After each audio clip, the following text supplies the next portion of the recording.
They branded her a witch and lit their torches to burn her alive in her own doorway, a healer cast out by the very town she had bled herself dry to save.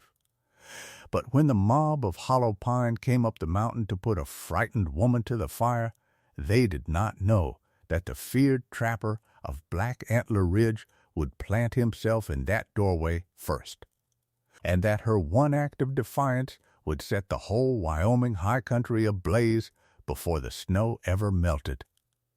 The wind came down off the Wind River peaks like something with a grudge, raking across the rooftops of Hollow Pine, Wyoming Territory, and rattling every loose shingle in the settlement.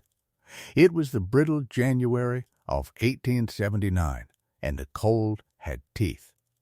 On the far edge of town, in a small plank cabin set apart from the others by a fallow garden and a fence of leaning posts, Adelaide Carroll knelt at a sickbed and did not feel the cold at all.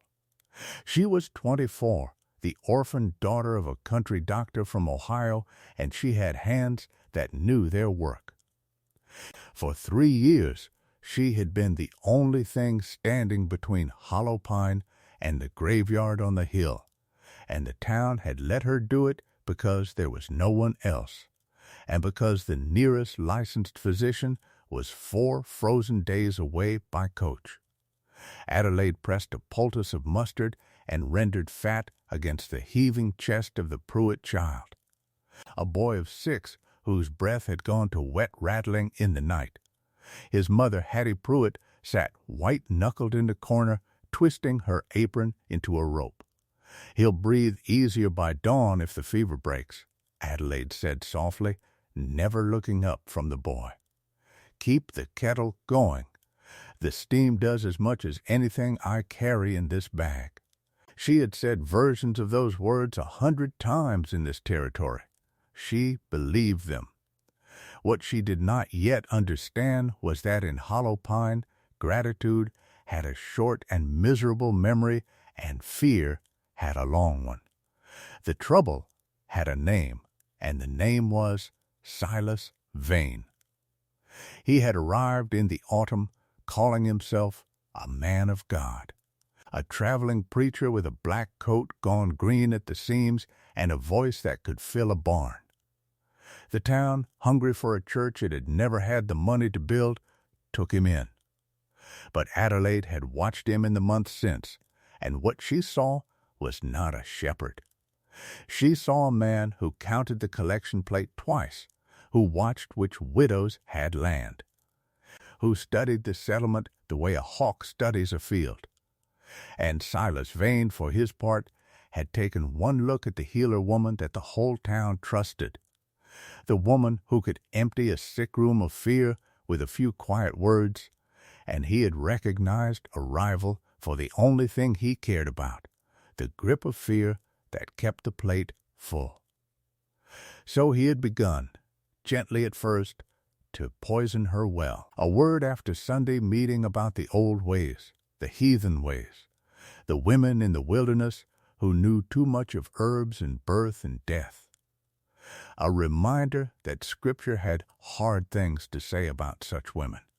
He never named her. He never had to. He only had to wait for the winter to do what winter always did, to bring sickness, and then a death he could lay at her feet. That death came 9 days before the night the torches climbed the mountain. Old Ned Garrity, the blacksmith, took a chill that went to his lungs, and Adelaide nursed him for a week, and on the 8th day his heart simply stopped beneath her hands. She had done everything right, and everything had failed, the way it sometimes did, the way no skill on earth could prevent. But Silas Vane stood over the grave the next morning and told the shivering crowd that the smith had been hale until the witch put her hands on him, and that the Lord did not strike down strong men without a reason, and that the reason was living in a plank cabin at the edge of their town, brewing her potions in the dark. He let the silence do the rest. By the time the Pruitt boy fell sick, half of Hollow Pine had already decided what Adelaide Carroll was. She felt it, but could not name it. She felt the way the general store went quiet when she entered, the way children were pulled across the road, the way the men touched their hat brims and looked through her instead of at her.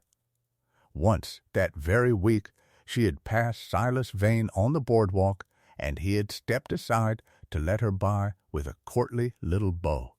And there had been such a private, gloating satisfaction behind his eyes that her skin had crawled, though she could not have said why. A hard winter, Miss Carroll, he had murmured so much death about. A body wonders where it comes from. And he had walked on, leaving the question hanging in the cold like smoke. She told herself it was grief over Ned. She told herself it would pass. She told herself that a town she had bled for would not, in the end, turn on the only friend it had in the sick room. She walked home through the blue dusk that 9th evening with her bag over her shoulder and the Pruitt boys' fever finally broken behind her, and she let herself feel, for one foolish moment, the simple pride of a job done well. She was already planning the morning's rounds, the Abernathy baby's cough, old Mrs. Stell's failing eyes, turning over the small ordinary kindnesses that made up her life, when the smell of wood smoke, that was not a chimney smoke, reached her on the wind. Then she came around the bend and saw the orange light bleeding up over the trees from the direction of the town center. And she heard the sound a crowd makes when it has stopped being a collection of people and become one thing with one hunger. She heard her own name in it. And Adelaide Carroll understood, all at once and far too late, that the 4 frozen days to the nearest law might as well have been 400. They came up the lane in a ragged column, 40 of them, maybe more, with pine knot torches throwing wild shadows across the snow. Silas Vane walked at the front with his black coat snapping and a Bible held high in one hand like a banner. Behind him came faces she knew, men she had pulled through pneumonia, women whose babies she had caught, the very Pruitts whose boy was breathing easy this hour because of her. Fear had scrubbed every memory clean. There she is. Someone cried, and the column surged. The witch. She killed Ned Garrity. She'll bury us all if we let her be. Adelaide backed toward her own door with her heart slamming. I have nursed your children. She called out, and her voice did not shake the way she feared it would. I sat up with your dying. Whatever this man has told you, you know me. You know what I am. But Silas Vane only smiled, and the smile was the worst thing she had ever seen on a human face, because it was the smile of a man whose plan was going exactly as drawn. She speaks sweet, doesn't she? He called to the crowd. So did the serpent. Bind her. We will purify this place tonight. And he lowered the Bible and pointed it at her cabin like a man giving a hound the scent. A torch arced through the dark and burst against her shingled roof in a shower of sparks. The dry old wood caught with a sound like a sigh. In seconds, the whole eave was running with flame, and the heat of it pushed against her back, and the crowd between her and the road thickened into a wall. They meant for her to stay inside it. They meant the fire to do the thing none of them quite had the stomach to do with their hands. Adelaide stood with the burning cabin at her spine and 40 hating faces in front of her, and understood that she was going to die in the snow she had spent 3 years trying to keep death out of. And then a single rifle shot cracked across the clearing, so loud and so close that the whole mob flinched as one, and the torch in Silas Vane's upraised hand exploded into splinters and went spinning into a snowbank, snuffed out. Silence dropped over the clearing like a felled tree. 40 faces turned toward the tree line, where a figure had come out of the dark on a tall buckskin horse, a rifle already levered for a second shot and laid across the saddle bow as easy as a man might lay down a fork. He was enormous, slab-shouldered under a coat of layered bearskin and wolf, with a black beard shot through with gray and a scar that pulled one side of his mouth into a permanent grim line. The torchlight caught his eyes, and they were pale, a cold pale gray like ice over deep water, and he moved over the crowd without hurry and without any fear at all. Every soul in Hollow Pine knew him by reputation, even if few had ever seen him close. He was Gideon Thorne, the trapper of Black Antler Ridge, the one the children whispered about.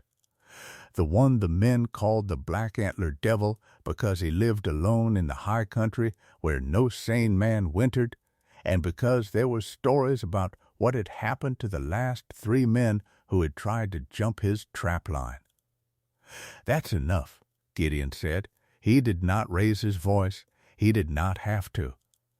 The words carried across the snow like the cold itself. "You all go on home. Silas Vane recovered first because men like Silas Vane always recover first.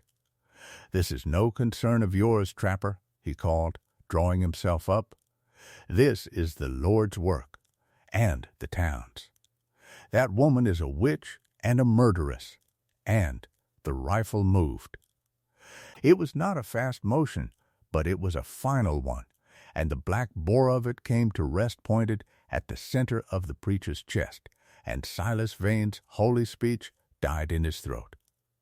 "I heard a man preaching murder on a frozen night," Gideon said, "calling it the Lord's work to burn a woman in her own door. I don't know much about the Lord, but I know that ain't him talking through you." His pale eyes swept the crowd one more time, and now there was something terrible in the patience of them. "I'll say it once more. Go home. Anybody still standing in this clearing when I count to 10 is going to wish the frontier had took him instead of me." They went. They went the way a fire goes out when you take away its air, the courage draining out of the mob and leaving 40 cold, ashamed individuals who could no longer quite meet each other's eyes. They went down the lane in 2s and 3s, and Silas Vane went with them, walking backward at first with his ruined Bible clutched to his chest, and the look he threw at Gideon Thorne was a look that promised this was not finished. But he went. And then there was only the roar of the burning cabin and a hoarse breathing steam, and a woman standing alone in the snow with everything she owned going up in flame behind her. Gideon swung down off the buckskin. He crossed to her without a word, shrugged out of his great bearskin coat, and dropped it around her shoulders, and only then did Adelaide realize she had been shaking so hard her teeth were knocking. "Anything in there worth burning for?" he asked, nodding at the cabin. She looked at it, her father's medical books, her instruments, the whole of her small life. "My bag," she managed. "I have my bag." She had clutched it through all of it without knowing. Gideon looked at the bag and then at her, and something flickered behind the cold gray of his eyes. "Healer," he said. It was not a question. Figures, they always burn the ones worth keeping. He gathered the buckskin's reins. "You can't stay here. They'll find their nerve again by morning, and that preacher's got something on his mind besides the Lord. You're coming with me." Adelaide looked up the black mountain where he was pointing, into the high country where no woman had ever willingly gone, toward the den of the man the whole territory feared. Then she looked back at the burning ruin of every safe thing she had ever known, and at the lane down which 40 of her neighbors had just tried to murder her.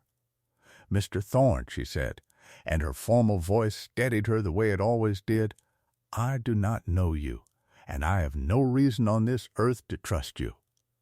Gideon Thorne almost smiled, the scarred side of his mouth twitching. "No." He agreed. "You don't. But I'm the only thing on this mountain tonight that ain't trying to kill you. That'll have to do." And because it was true, she climbed up behind him into the dark. The cabin on Black Antler Ridge was bigger than she expected, a long, low fortress of squared logs chinked tight against the wind, with a stone chimney and a heavy door barred from the inside, and a single iron stove that threw a heat she had not felt in hours. Pelts hung curing from the rafters. A long gun rack held a Winchester, a heavy buffalo rifle, and a brace of Colt revolvers, all of them oiled and ready. It was the den of a man who expected trouble and meant to be the worse half of it. Gideon set her by the stove with a cup of bitter chicory coffee and a plate of venison. And he watched her eat with the wary stillness of a wolf studying a creature that might be prey or might be a threat. And for a long while, neither of them spoke. It was Adelaide who broke it, because the silence had begun to weigh more than the fear. "Why?" she asked. "You don't know me. The whole town fears you. You could have ridden by." Gideon was quiet so long she thought he would not answer. Then he said, low, looking into the stove, "I had a sister once, down in Texas before the war. Folks decided she was something she wasn't, on account of a man who wanted what she had and couldn't get it honest. By the time I rode in, there wasn't nothing left to ride in for." He turned the cup in his big scarred hands. "I went up into these mountains after the war to be away from people, because I'd seen what people do when they're scared, and I had no more patience to watch it. 5 years I've been up here. Figured I was done with the whole business of saving folks." His pale eyes lifted to hers. "Then I rode down for salt and powder, and I heard a man preaching fire on a Tuesday night. And I found out I wasn't as done as I thought." It was the longest string of words Adelaide would hear him speak for many days, and she understood, watching him, that she had just been handed something he had not given anyone in years. The blizzard came in that night and shut the mountain for 9 days, and in the closeness of those 9 days, the mistrust between them thawed by inches. The first morning Adelaide woke not knowing where she was, and then the smell of wood smoke and rendered fat brought it all back. And she lay still under the pelts, listening to the great storm fling itself against the logs, and tried to make herself afraid of the man who slept across the room with a rifle in arm's reach. She could not quite manage it. A man who meant her harm did not leave the larger share of the venison on her plate and pretend he wasn't hungry. A man who meant her harm did not stoke the stove twice in the night so the cold would not reach the corner where she lay. She learned across those white shut-in days that beneath the fearsome silence Gideon Thorne was a man of exact and gentle competence. He could splint a snowshoe hare's leg as easily as he could set a trap, and he saved the chicory grounds because she liked the smell. And he carved her a comb from antler one evening and left it on the table without a word, scowling as if daring her to remark on it. He never once let her catch him being kind. When she thanked him, he only grunted and found work for his hands. But she caught him more than once watching her across the firelight with an expression she could not read. The look of a man examining something he had long ago decided did not exist, and now found sitting at his table drinking his coffee. She earned her own place the 3rd day, when he came in from the trap line with his forearm laid open to the bone by a frightened lynx, white-faced and saying it was nothing, and she sat him down hard in the chair and threatened him with her seamstress's needle and her father's catgut until he submitted, and she cleaned the wound and stitched it closed with the small, even stitches that it kept. Hollow pine breathing for 3 years. He did not make a sound the whole time, only watched her hands move, and when she'd finished, she realized her own breath had gone unsteady at the nearness of him. "You'll keep the arm," she told him crisply, tying off the last suture and busying herself with the catgut so she would not have to meet his eyes, though you don't deserve it. Hiding a wound like that out of pure stubbornness. Gideon looked down at the neat row of stitches in his own flesh and then up at the woman who'd put them there, and the cold gray of his eyes had gone soft as wood smoke. "Reckon I see why they were afraid of you," he said. "Anybody can take a life. Damned few can hand one back." That night the wind dropped, and the silence woke them both, and they sat up late by the stove while it howled itself out, and Adelaide told him things she had told no one, about her father's surgery in Ohio, about the diphtheria winter that took him and her mother both and left her a doctor's knowledge and no doctor to give it to, about why she had come west in the first place, chasing a place that might need her badly enough not to ask whether a woman had any business knowing what she knew. Gideon listened the way he did everything, completely and without hurry, and when she had run out of words, he was quiet a long moment and then said, "Lo, town like that didn't deserve you." He turned a stick of kindling in his hands. "Neither do I, most likely. But I aim to do better by you than they did."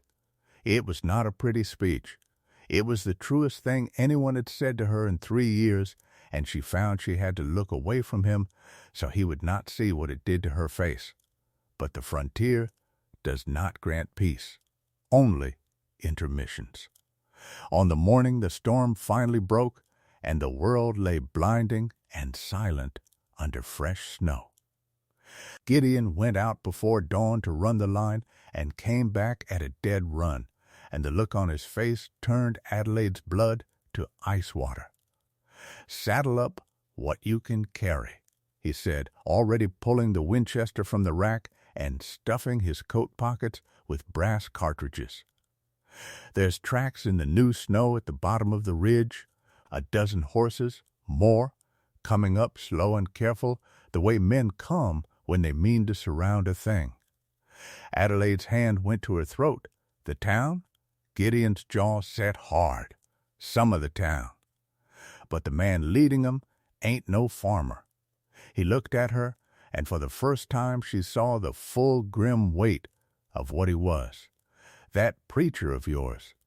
He didn't ride out the way he came in. He came in poor and he's leaving rich, and a man don't go to all this trouble over a dead blacksmith."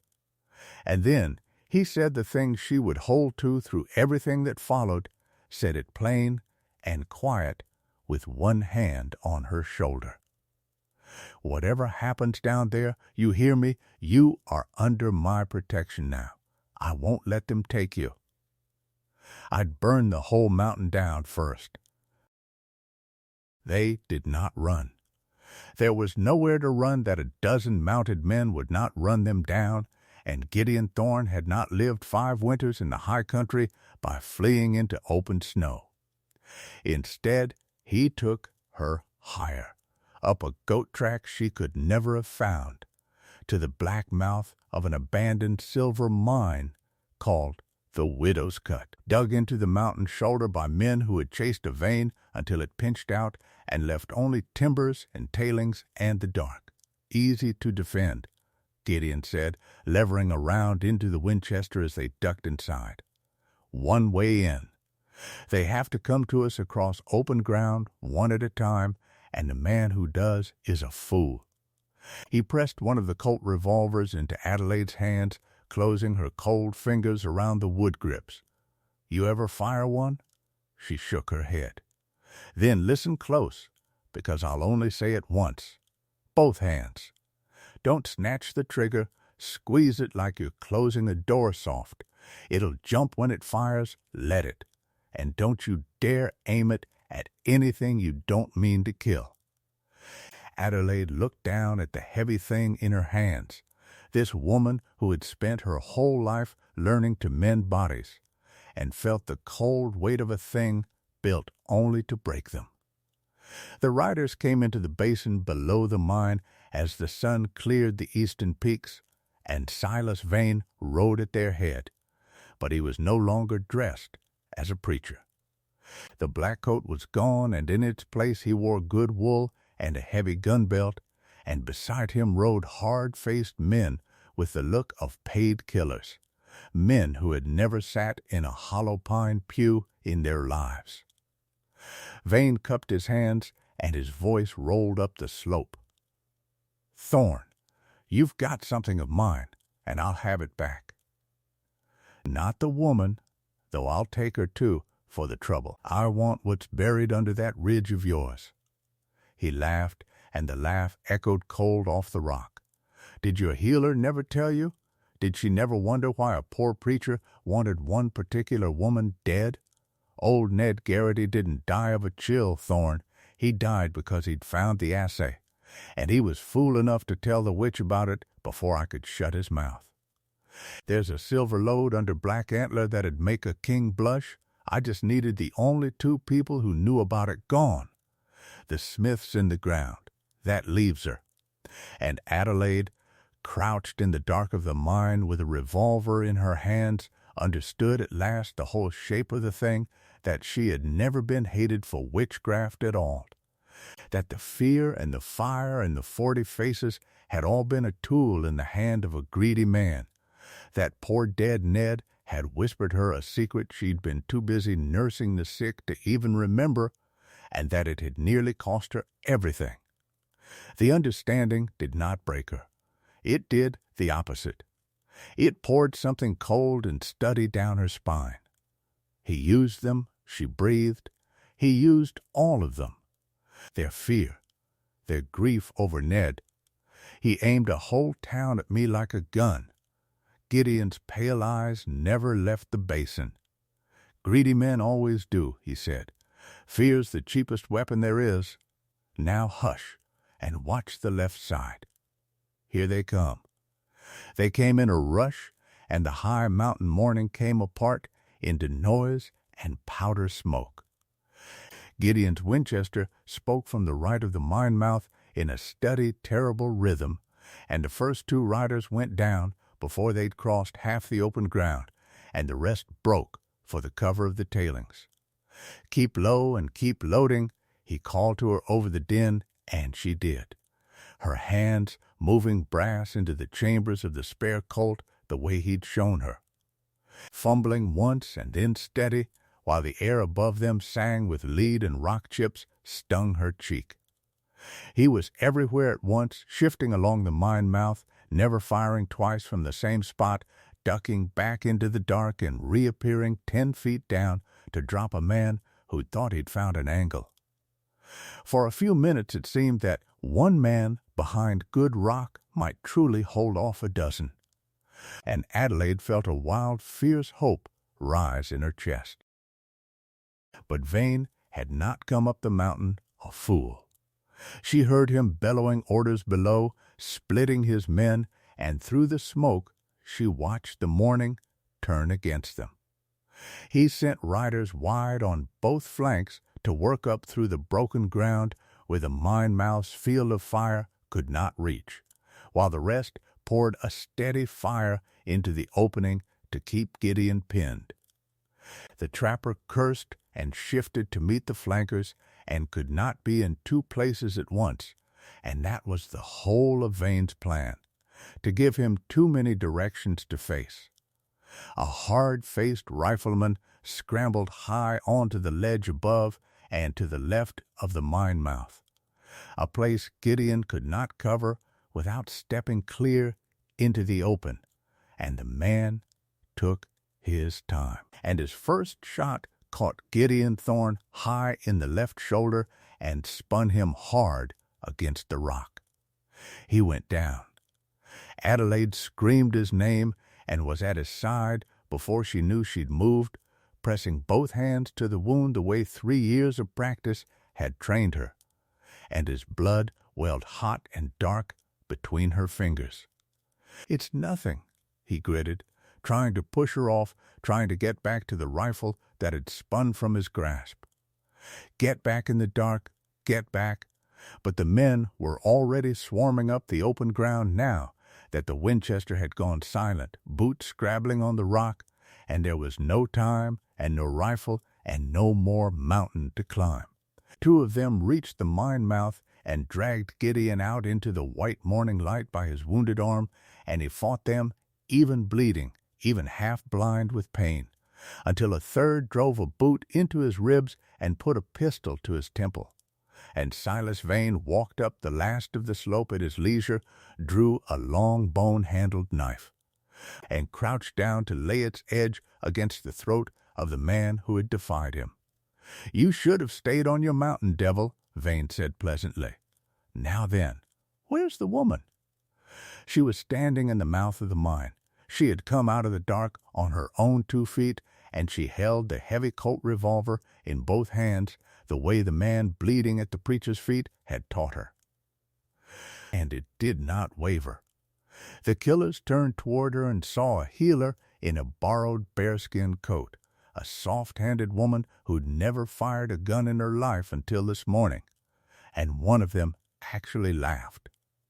Silas Vane smiled his patient, terrible smile, and rose to his full height, the knife still in his hand, putting himself between her and Gideon as he came.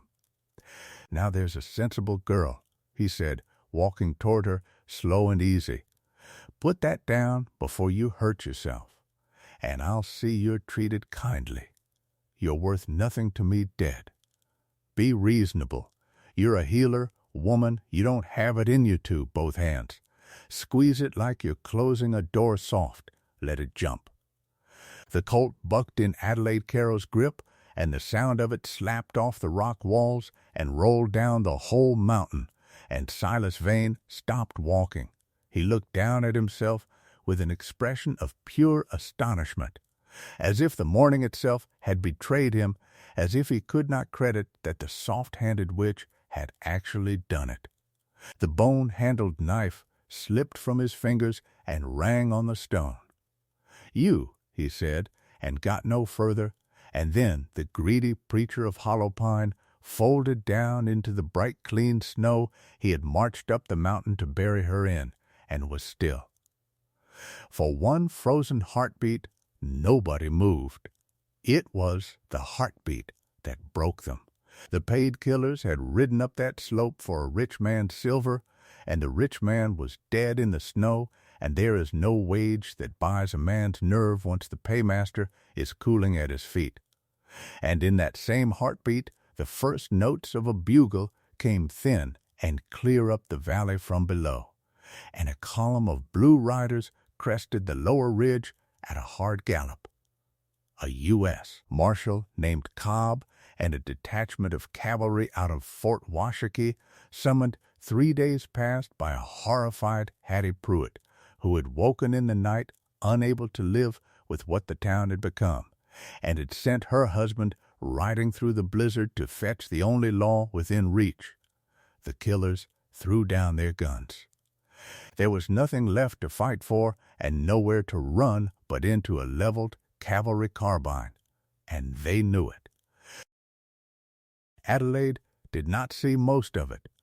She had already dropped the smoking revolver and crossed the open ground and fallen to her knees in the red snow beside Gideon Thorne, her hands back at his shoulder, her voice gone fierce and steady and commanding in the way it always did when a life hung in the balance. "You will not die on this mountain, Gideon Thorne. Do you hear me, you stubborn? Impossible man, I did not stitch you up once to lose you now."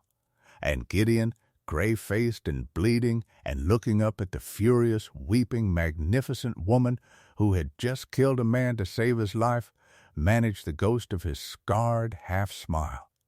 "Wouldn't dream of it," he breathed. "Reckon I told you. They always burn the ones worth keeping. I just aimed to keep you longer than they could burn you." She got the bleeding stopped. Of course she did. It was the only thing in the world she had ever truly known how to do, and she did it with his blood to the elbows and the cavalry's horses stamping behind her and the whole impossible weight of the morning pressing down, and she did not fail. The thaw came late that year, but it came. The snow gave way to running silver creeks, and the high meadows went green and then gold with the season, and the silver lode under Black Antler, which Adelaide, true to herself, had not the slightest interest in digging up, was claimed honestly and worked slow, enough to expand the cabin and buy good stock and never 1 ounce more than a quiet life required.